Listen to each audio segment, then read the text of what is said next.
Bienvenidos a De Texto la Rutina, el podcast de Luz en tu Copy y Nora Casti, para aprender a expandir y comunicar tu servicio de salud y de bienestar al mundo digital.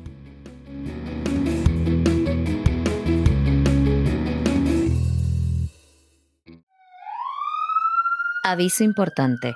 Este podcast ha sido grabado en exclusiva para profesionales de la salud y toda aquella persona que se dedique a ayudar en el bienestar de los demás, coach, entrenadores, etc.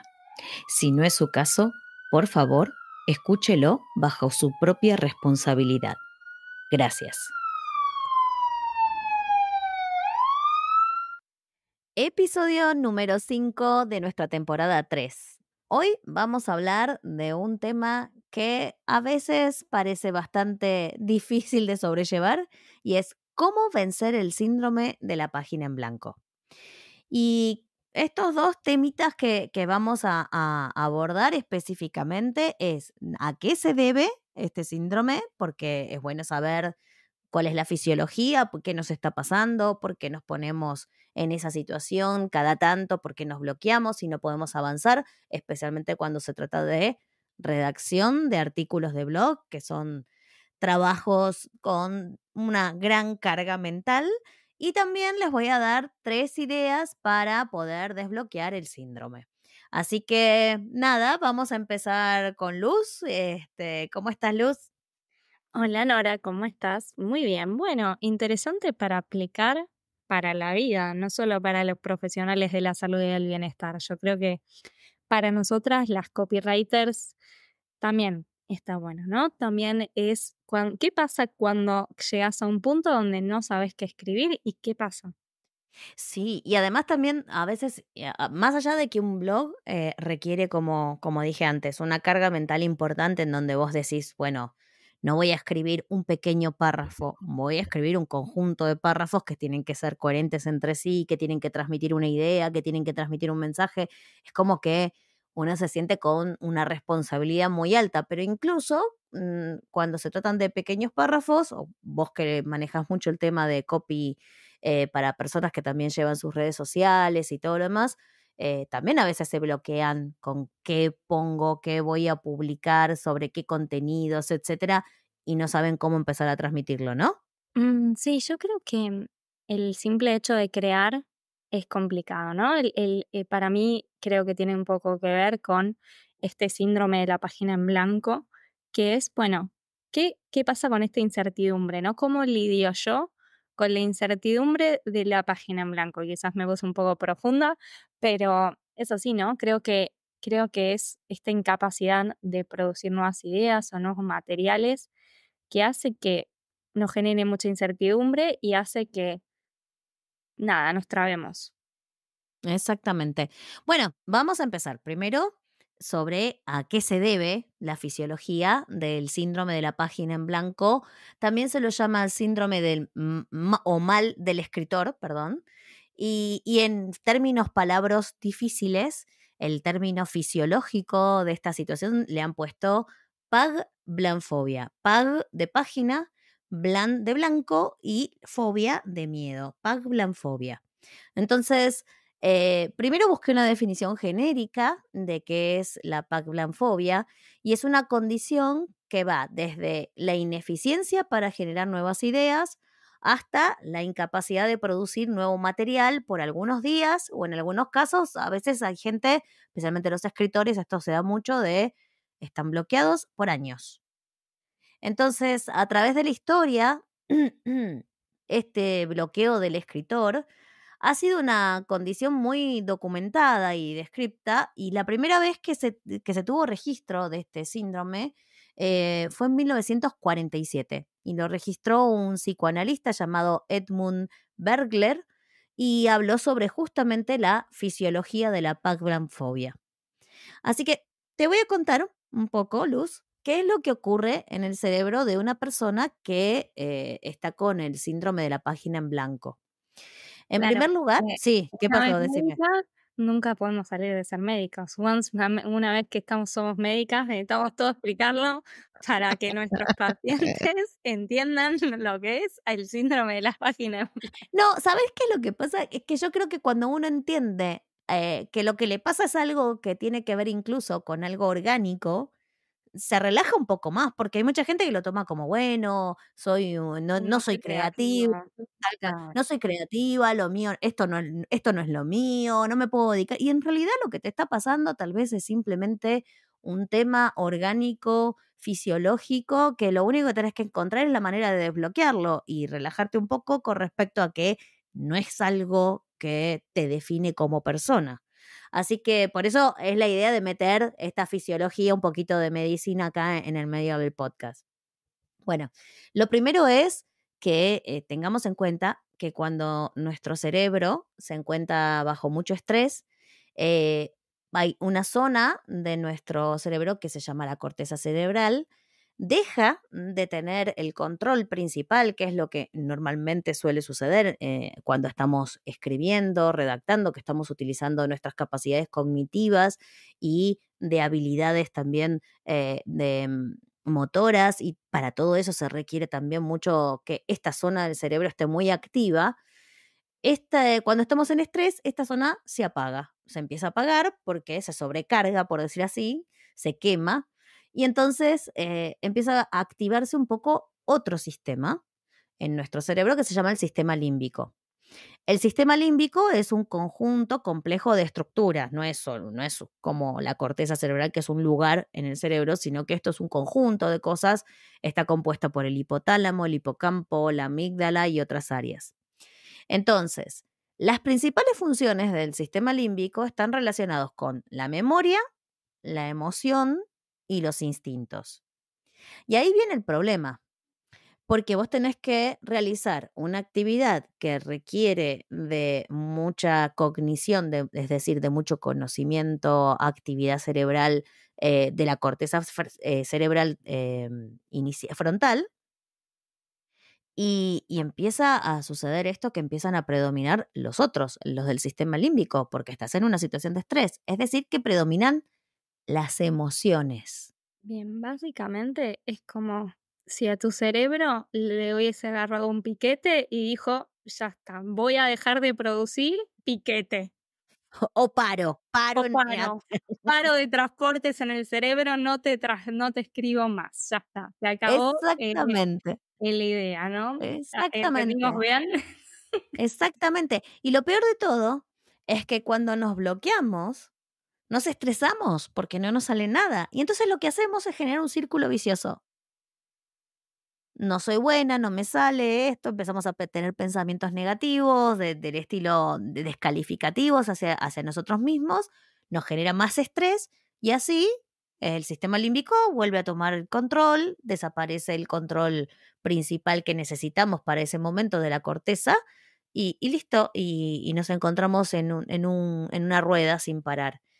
Entonces, la clave del éxito y los 3 métodos de los que les voy a mencionar están relacionados justamente con todo aquello que tenga que ver con disminuir el estrés para evitar la paglanfobia. Y Disminuir el ta piquete. ¿Cómo disminuimos el piquete de nuestro cerebro? El paro. ¿Cómo lo disminuimos? Hoy estoy graciosa, no sé qué me pasa. Hoy estoy con el sistema límbico a tope que me baja la corteza cerebral. Bueno, pero a ver, mucha de la gente que se dedica también al bienestar tiene un enfoque relacionado con estos métodos o con cuestiones relacionadas con disminuir el estrés.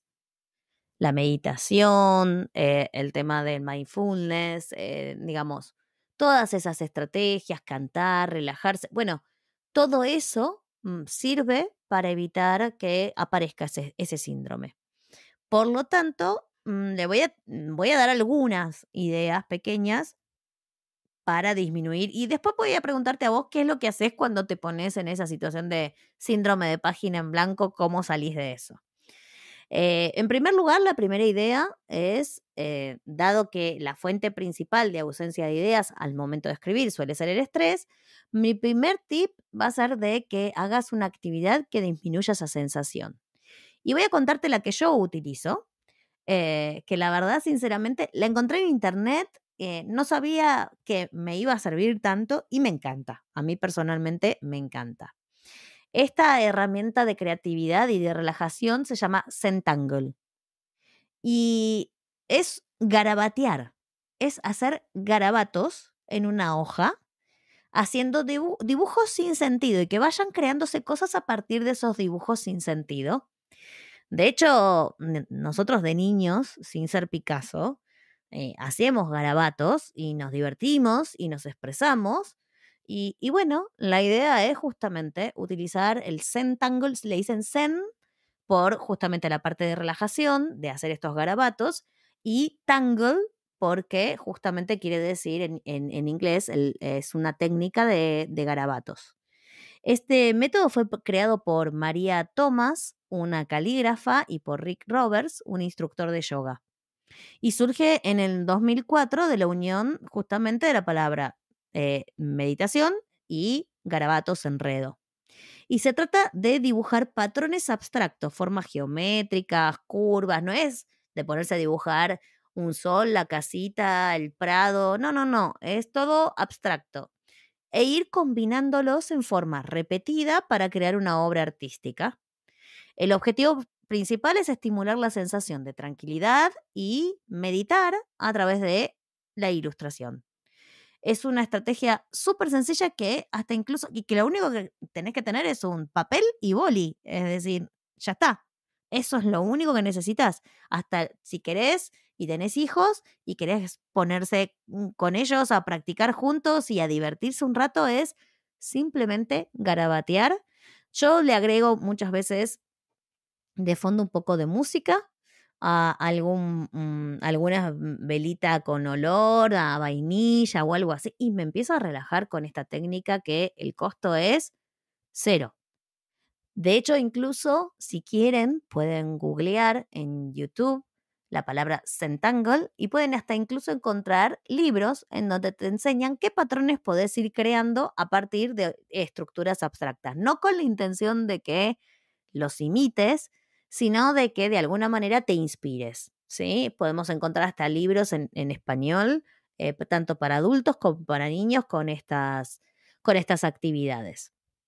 A mí me encanta y de hecho en nuestro grupo de Telegram voy a compartir en este episodio uno de mis Entangle para que vean cómo me quedan las figuras cuando me relajo y cuando me pongo a salir de mi síndrome de la página en blanco.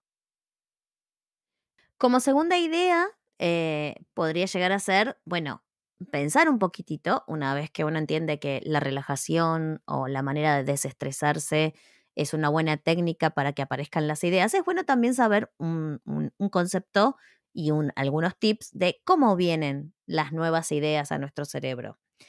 Y lo primero que voy a hacer es contarte una teoría bastante actual que fue presentada por Eric Kandel en el año 2000, que es un profesional premio Nobel de Fisiología y de Medicina. Su investigación se llamó Neurociencia Cognitiva y Estudio de la Memoria.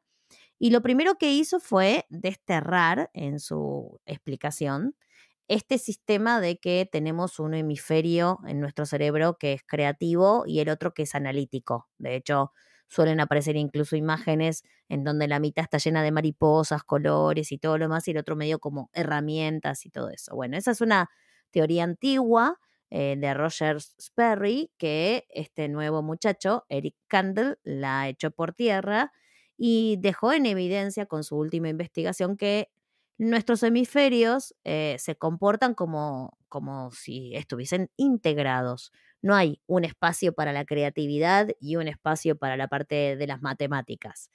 Para Kandel solo existe aprendizaje y recuerdo.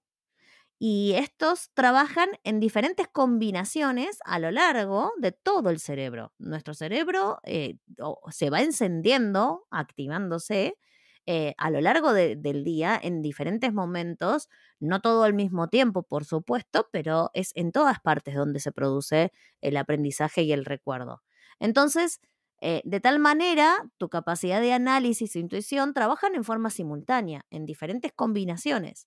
Nadie tiene un cerebro más creativo y nadie, ya lo podemos decir, no existen personas que tienen un cerebro más creativo y personas que tienen un cerebro más activo o analítico. Esta teoría no es cierta y tampoco el tema de la inteligencia, que también uno dice, bueno, pero para escribir un artículo hay que ser una persona erudita, inteligente. No, en realidad lo que hay que saber hacer es integrar nuestros conocimientos con nuestras experiencias utilizando el aprendizaje y la memoria, como dice esta teoría. Entonces, lo que lees, lo que ves, lo que te cuentan, cada cosa que te sucedió, está quedando guardado en algún sitio de tu cerebro. Y estos cajones, como si fuese que quedaran cajoncitos, se abren y se cierran y se interconectan cuanto más relajada estés. Y este tema de los diferentes cajones que se abren, se cierran y que cuanto más relajadas estemos, más se interconectan, me hace acordar mucho a Stanislao Basraj, que es un biólogo que tiene un libro que se llama Demente, creo que era, o algo así. Bueno, ya me voy a acordar el nombre del libro antes de que termine el episodio. Y el tema es que este muchacho lo que plantea es que la gran mayoría de las ideas se nos ocurren en los momentos en que estamos más relajados, justamente.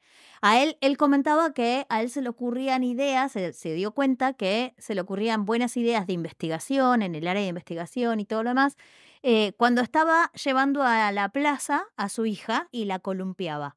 Entonces en el libro mencionaba esto de cuando estaba en la hamaca, la columpiaba y ahí se le ocurrían ideas. Entonces él tenía una libretita que se llevaba siempre a la plaza, entonces cuando se le ocurría alguna idea, la anotaba. ¿Por qué? Porque en ese momento estaba relajado. Hay toda una teoría también que lo plantea incluso con respecto al estudio y al aprendizaje del cerebro en momento que está enfocado y el momento que está difuso y que es necesario para adquirir conocimientos y para lograr las tareas, pasar una X cantidad en foco y cada tanto relajar. De hecho, de ahí viene la famosa teoría del pomodoro, de la técnica de Mm, pomodoro, de 25 minutos concentrada y unos 10 minutos o 5 minutos relajando en unas series así que te va avisando y todo lo más. Bueno, sí. este planteo se producen las ideas y las revelaciones o los insights cuando estás relajada. Y acá es donde hay que aprovechar dado que el síndrome de la página en blanco ocurre y te bloqueas y es como que te pones, no me sale, no me sale, no me sale, lo mejor que podés hacer, y esto lo recomienda mucha gente, es, por ejemplo, salir a caminar, pasear un rato. A mí me sirve, y lo voy a confesar acá en público en el podcast, irme a dar una ducha. A mí mis Sí. mejores ideas me suceden cuando me estoy bañando. Voy a aportar algo, Nora. El libro de Stanislao tiene varios él, pero creo que te referís a uno que se llama Ágilmente. Ese, ágilmente, ahí está. Ágilmente. No es lo mismo que demente, pobre. Demente no. No, no. Y yo en la universidad teníamos una profesora que era de creatividad, ¿no? Porque yo en la universidad estudié comunicación y dentro de comunicación había una pata de publicidad. Y tenía una profesora de publicidad que lo que hablaba era justamente esto de las ideas en la ducha. Pero ¿por qué uno le vienen las ideas de la ducha? No es casual, es justamente porque se libera, ¿no? Nora ya sabe más esto específicamente, pero se libera la oxitocina, entonces cuando uno libera oxitocina, tu cuerpo empieza a relajarse y ahí es donde como tu mente empieza a fluir. Y también pasa cuando estás sentado en el inodoro, ¿no? Con el váter, uno se siente en el váter, también pasa. Sí. Así que recomendaciones, llévense una libretita y Bueno, pónganla yo lo tenía en la en ducha, el lo en tengo al el costadito. Me llevo siempre por si se me ocurre, porque en serio, la verdad, sinceramente, cada vez que necesito ver cómo resuelvo algo en forma diferente o creativa o estoy trabada con algo, digo, bueno, me voy a dar una ducha, me relajo 15 minutitos, 20 minutitos y me surgen las ideas. Y hay un tema, bueno, te surgen las ideas, entonces pensemos estrategias para capturar estas ideas, ¿sí? Y esto viene mucho a la cuestión de que no hay nada más triste que se te ocurra una buena idea y se te escapa de la memoria. A mí me ha pasado a veces de estar en un estado de recién me levanto y se me ocurre una buena idea o me estoy por tratar de quedar dormida, que también estoy tratando de relajarme, se me ocurre una buena idea y digo, bueno, mañana la anoto y listo, mañana no me acuerdo qué fue la revelación que se me hizo, así que también adentro de la mesa de luz tengo mi anotación con mi libretita con mi lapicito. Y me vino a la mente cuando estaban preparando esta charla, la serie de marketing, la de Mad Men. Hay una escena en donde le pasa exactamente esto a un copywriter. Es decir, en la empresa, que es una empresa de marketing, em, el tipo empieza a dialogar mientras que está tomando un poco de alcohol, digamos, como no me acuerdo si era un champán, estaban festejando, tratándose de relajar. Se le ocurre una excelente idea, pero no la nota y se queda dormido de la borrachera que tenía encima y al día siguiente no se la acordaba y justamente su compañera de trabajo, que era una mujer y que en esa época que está representada en los 60 que se le ocurriera idea a una mujer y que resolviera cosas de hombres era muy, muy raro y muy llamativo. Entonces ella misma le dice este proverbio, que yo averigüé, es un proverbio chino que dice, la tinta más pobre vale más que la mejor memoria. Entonces, si se te ocurre una idea, lo primero que tenés que hacer es anotarla.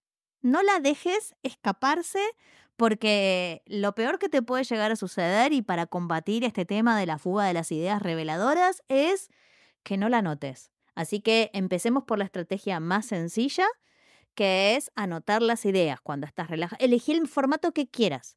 ¿Querés utilizar papel y lápiz? Usa papel y lápiz y llevala la libretita a todos lados. ¿Querés utilizar el móvil y te grabás en esa parte de WhatsApp o de Telegram que es sobre tu propia persona, etcétera? Pero lo importante es anotar. De hecho, yo a ese conjunto, a ese espacio, a mí me gusta escrito, a ese espacio lo llamo el ideario, porque es un diario de ideas. Entonces ahí anoto todas mis ideas y está bueno porque cuando no tengo ideas o estoy poco inspirada, busco ahí. Sí, hay una técnica que les quiero compartir que yo hice, creo que un contenido sobre el tema, que es lo que se llama el segundo cerebro. Ajá. Esta técnica del segundo cerebro es de un autor que se llama justamente, deme un segundito, Ujú. eh, que yo leí su libro, bueno, que no es el intestino, ¿no? Vamos a aclarar.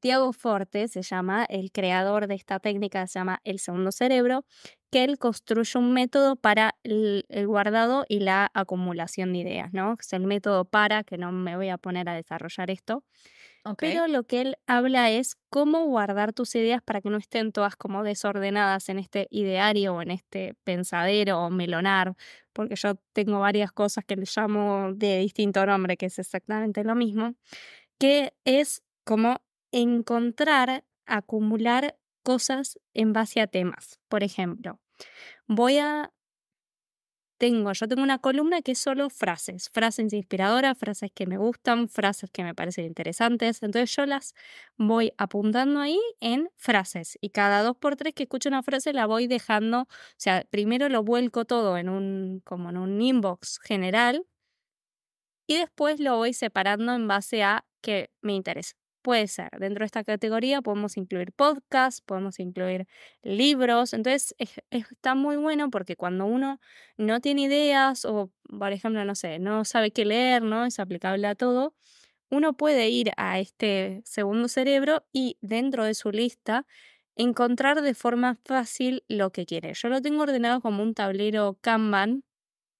Para Ujú. los que no saben qué es un tablero Kanban, básicamente es como esta lista de tareas ordenadas por tableros que se van pasando en progreso, o Como sea, el no Trello, como el como el Trello. Trello, Asana y esas cosas. Entonces, al tener todas las ideas en un solo lugar, podemos sacar fuentes de inspiración de esto, ¿no? De este lugar o este espacio o este ideario donde fuimos construyendo a lo largo del tiempo ideas. Voy a hacer una confesión, hace mucho que no actualizo el mío, antes lo usaba mucho más, como que estaba más metida en esto y lo usaba mucho más, pero está bueno como no ir dejándolo ahí. También esta técnica sirve para libros, ¿no? Y te permite hacer como clippings o no sé cuál sería la palabra en español, como citas de los libros, ¿no? Y te permite automatizarlo todo de forma automática para que se te quede todo ordenado muy, muy Me fácilmente. encanta. Hoy, a ver, cada uno elige su estrategia, creo que hay que probar diferentes estrategias, pero lo importante es no perder las ideas, básicamente.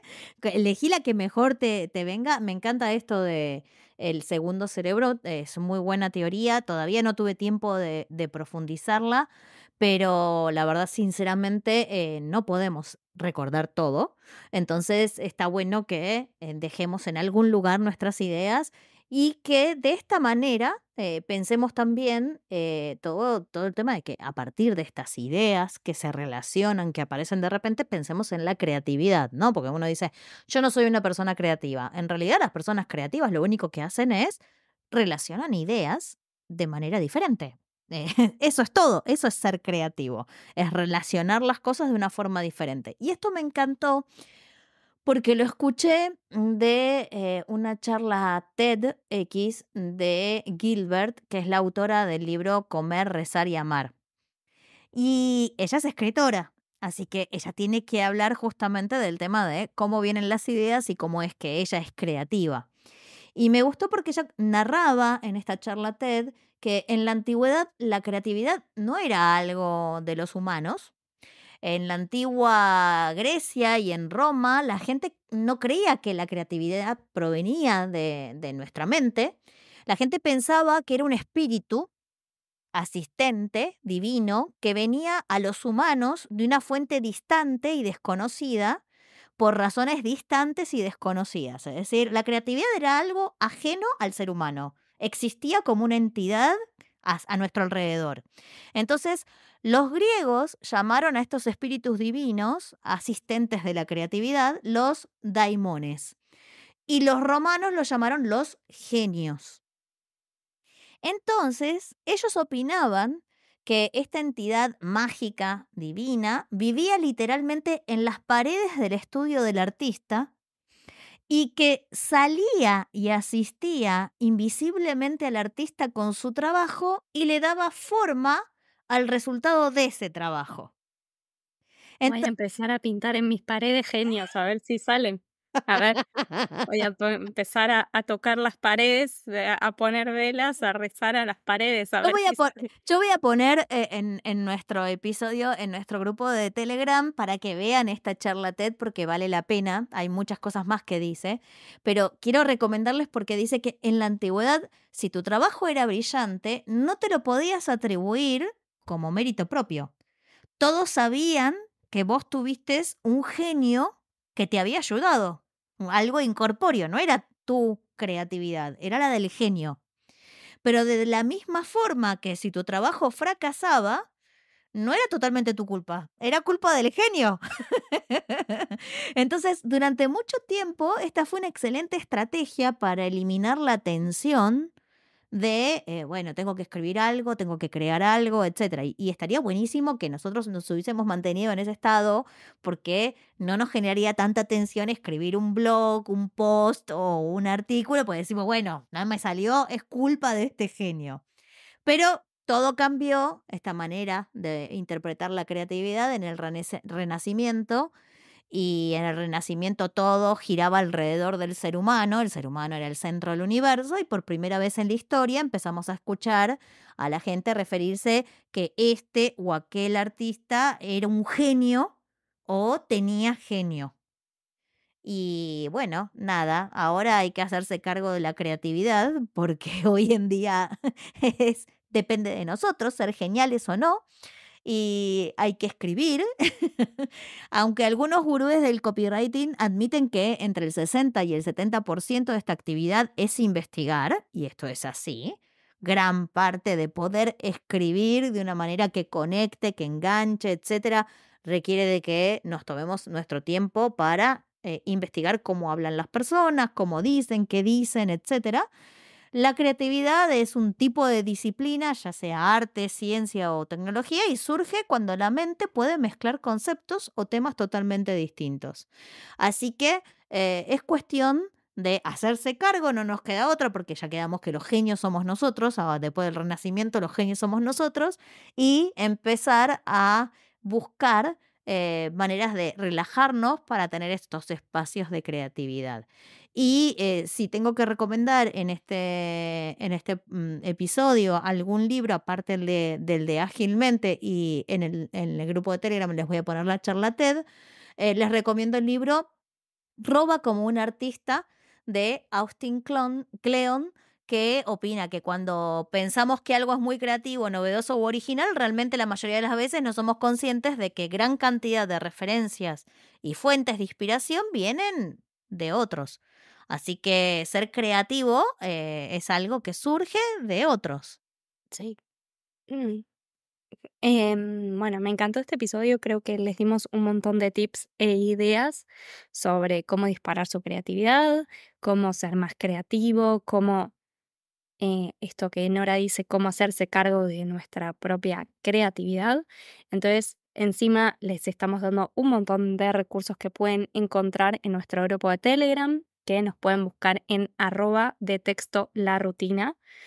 Y nada, sin más, gracias por compartir este episodio con nosotras y gracias Nora por estar hoy acá en esta parte 2 Gracias, del Luz. episodio.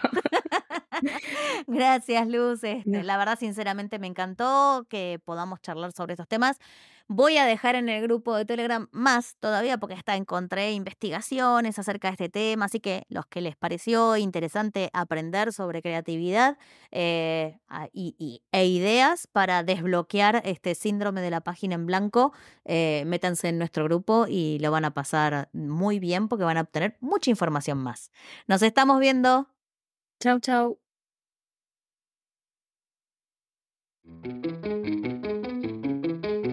Si te encantó lo que escuchaste, podés seguirnos en Telegram en @detexto_la_rutina para enterarte cuando publicamos nuevos episodios. Te vemos ahí.